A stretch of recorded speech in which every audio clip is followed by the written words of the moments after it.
Hey everyone, welcome to the podcast. Today, we're diving into 3 articles that explore Indigenous rights, unceded land, and cultural appropriation. These pieces highlight the ongoing struggles that Indigenous communities face and challenge us to think critically about the systems and attributes that shape our understanding of these issues. Let's break them down. Segment 1, Understanding Unceded Land. What do we mean when we say Indigenous land is unceded by Emma? The tone is informative and neutral.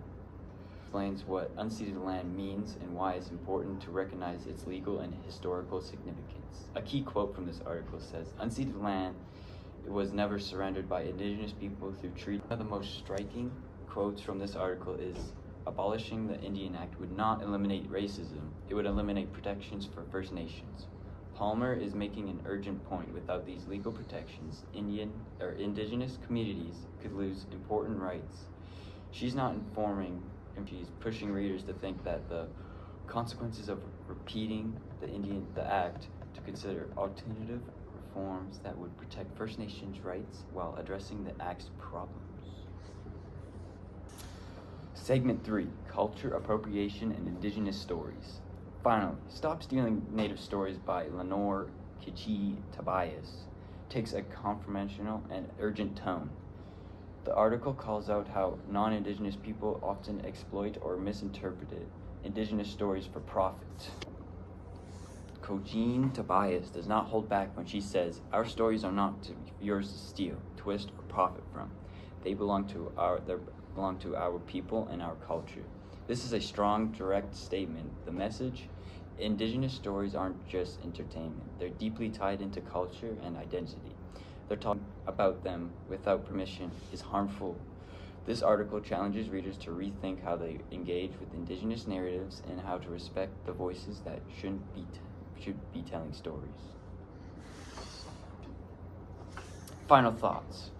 What really stands out across all 3 of these articles is how Indigenous rights, land, and culture are constantly at risk, whether it's land Indigenous people live on, the laws that govern their communities, or the stories that define their identities.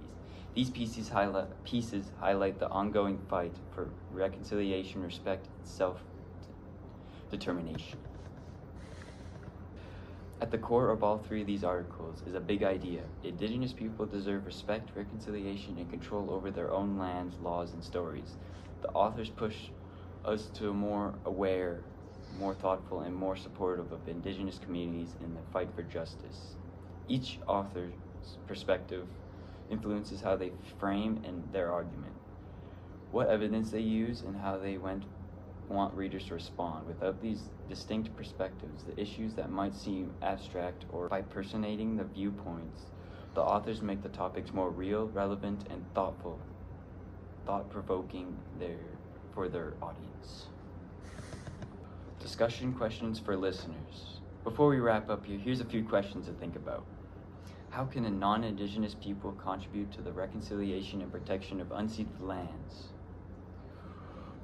What alternatives could be explored to reform the Indian Act without eliminating its protections?